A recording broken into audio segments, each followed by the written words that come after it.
It all started on the coldest night of the year. I had spent the morning clearing the driveway, making sure the path to my barn was safe.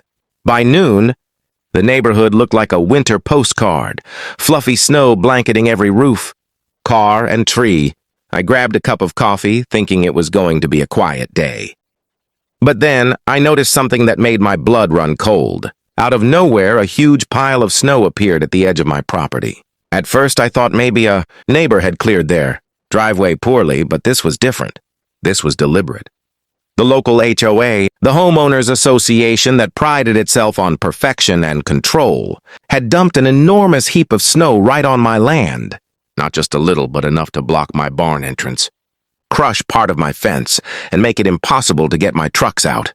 I stormed outside, shivering, trying to confront the workers, but they just shrugged and went back to their machines. I called the HOA, explaining that their actions were illegal and reckless. The person on the phone mumbled something about standard winter procedures and hung up. Standard procedure? On my property? Without my permission? My frustration boiled over. For days, I tried to negotiate. I offered to help them remove it safely. I suggested they haul it back to the street or at least to a neutral area. But the HOA, as always, was stubborn. They ignored my calls, their emails, their polite notices. Meanwhile, that monstrous snow pile sat there, mocking me, melting slightly in the sun and refreezing into dangerous ice patches. Then one morning, inspiration hit me. If they could dump snow on my property, I could turn the tables. I decided to do something that would leave them speechless. I started shoveling and packing the snow, carefully shaping it into a wall along the street they used to patrol and police the neighborhood. The snow wall grew taller by the hour, thick and solid. By evening, I had effectively sealed their street, just enough to block their HOA trucks, their snow plows, and anyone else who tried to get through. That night, I watched from my porch as the HOA discovered what I had done. Panic spread through their ranks. Their trucks couldn't move. Emails were flying, phones were ringing, and I had a front row seat to their chaos. But this was only the beginning. They had no idea what came next. The morning after I sealed the street, I woke to a frenzy. My phone was buzzing like mad, but I didn't answer. Instead, I stepped outside to see the full effect of my work. The HOA trucks were stuck in a jam at the entrance to the street. Some of their workers were frantically shoveling. Others were just standing there, staring at the snow wall like deer in headlights. I couldn't help but chuckle. Karma, it seemed, had a very specific schedule. Word had spread fast. Neighbors were peeking through windows, some whispering, others pointing. I could hear their hushed conversations from the porch. Did you see that? Who would do this? And the HOA is freaking out. It was the ultimate role reversal. For once, the people who claimed to control everything in this neighborhood were powerless, and I had front row seats to watch it unfold. The HOA president arrived in her SUV, looking sharp but utterly flustered. She stepped out, yelling into her phone, gesturing wildly at the snow barricade. I waved casually from my driveway, trying to appear completely innocent. Her eyes locked on me, a mixture of anger, disbelief, and panic swimming in them. "You can't do this!" she shouted. "This is a public street," I smiled. Technically, the snow was blocking the street, but it had come from their own operations. The irony was delicious. By mid-morning, things escalated further. A few homeowners, loyal to the HOA, tried to shove their cars through, slipping and sliding on the packed snow. One of their plows even got slightly stuck trying to push the snow, only making the barricade stronger. Calls to the city or local police were happening in real time, but there was nothing anyone could do. I hadn't touched the street itself. Only the snow they dumped on my property, but legally, it was a gray area that worked entirely in my favor. By noon, the HOA's panic had reached a fever pitch. Meetings were happening in SUVs, phones were glued to ears, and someone had even tried contacting a local news station. Meanwhile, I sipped my coffee, watching the chaos unfold.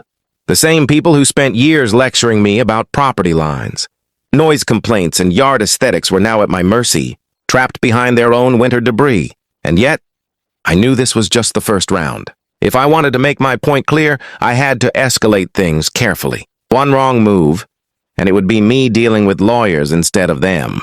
So, I stayed calm, planned my next steps, and let them stew in their panic. Little did they know, I had a final move coming, a move that would make this winter battle unforgettable. By the third day, the HOA's desperation had reached a level I didn't think possible. Their emails became frantic, full of threats and warnings. Their calls shifted from polite requests to loud demands, and every interaction screamed panic. Yet every time they showed up in person, they were met with the same immovable snow wall I had built. It wasn't just a physical barrier, it was psychological. I could see the frustration mounting with every failed attempt to reclaim control. One morning, a team of their best snow removal workers arrived, armed with shovels, plows, and a resolve that they hoped would break my defiance. They got to work immediately, but the snow was packed so tightly that every shove, every push felt like a battle against concrete. The HOA president hovered nearby, barking orders, but her authority seemed meaningless now. I watched from the porch, sipping my coffee, feeling a strange mix of satisfaction and disbelief. Then things took an unexpected turn. One of their plow drivers, clearly overwhelmed, accidentally hit the edge of my driveway, cracking the corner of my fence. This could have been a disaster for me legally, but instead, it reinforced my position. The HOA had caused the damage themselves, while trying to reclaim territory. That wasn't theirs to begin with. I took pictures, documenting every angle, ready to show that any liability rested entirely on them. By afternoon, the neighborhood buzzed with rumors. Kids pressed their faces against car windows to watch the chaos. Neighbors who rarely spoke to me were now secretly cheering from behind curtains. It was strange how quickly the dynamic had shifted. The HOA, the self-proclaimed enforcers of neighborhood rules, were now the subjects of whispered jokes and stifled laughter. Still, I knew this wasn't over. They weren't going to just give up and admit defeat. That's when I decided to push the final piece into place. A strategic, theatrical move designed to ensure they'd never underestimate me again. I arranged the snow into a precise pattern that completely blocked their trucks, while leaving a single, narrow path visible from my porch. It looked deliberate, almost artistic, but it had a tactical purpose. Any attempt to plow through would make things worse for them, and any hesitation would cement my advantage. That evening, I watched the HOA's leadership pacing, phones glued to ears and tempers flaring. They realized they had been outmaneuvered. Their sense of control, the one thing they held above all else, had been stripped away by their own snow. And in that moment, I understood the true power of patience, planning, and a little winter creativity. Tomorrow, I would make my final move, one that would leave the HOA speechless and the neighborhood buzzing for months. The morning air was crisp, almost electrifying.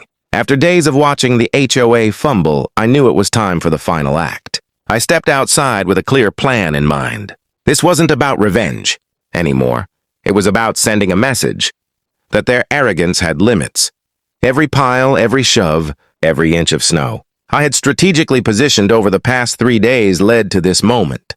By mid-morning, the neighborhood was buzzing. Word had spread like wildfire. The street was still blocked. The HOA trucks were trapped, and the chaos had reached legendary status. Neighbors peeked from windows, some even walking over to witness the spectacle firsthand. I stayed calm, observing the flustered faces of the HOA team as they scrambled to figure out what to do. They looked like generals who had lost a battle before it even began. Then came the critical moment. I climbed onto my driveway, armed with my shovel and a sense of quiet determination. I moved deliberately, clearing just enough of the snow to create a narrow path, but not enough for their plows or trucks to pass. The HOA president arrived again, furious, pacing back and forth, yelling into her phone. Their desperation was palpable. Every email, every call, every failed attempt to reclaim control had built up tension that was now cracking in real time. Neighbors started filming on their phones, capturing the chaos and the irony. A few of the braver ones even came over to cheer me on quietly. It was surreal. This was my property, my rules, and yet it felt like the entire neighborhood was holding its breath, watching me win a war no one thought I could. Finally, the HOA made a critical error. One of their workers tried to force the plow through the narrow opening I had left. The plow got stuck, wedging against the compacted snow and causing a minor pileup. Phones were out, calls were frantic, and their leadership looked helpless. I stayed on the porch, sipping my coffee, the ultimate observer in a scene I had orchestrated. By the end of the day, the HOA conceded, not verbally, but through action. They backed off, carefully removing their snow from my property, now aware that pushing too far would only result in more public embarrassment and potential liability. The street was eventually cleared, but the lesson remained. I had turned the tables. As the sun set over my snow-lined driveway, I looked around and realized that patience, strategy, and a little creativity could triumph over bureaucracy. The neighborhood might never forget this winter, and the HOA certainly wouldn't underestimate me again. Some conflicts can't be solved with emails or threats. They require action, wit, and the willingness to stand your ground. And in this case, snow became my greatest ally. The war was over. I had won, enjoying this wild showdown with the HOA over snow and property lines. Hit that subscribe button to catch more outrageous real-life stories like this. Give this a like if you loved seeing justice served in the quirkiest ways, and drop a comment below. How would you handle an HOA that pushes its luck too far?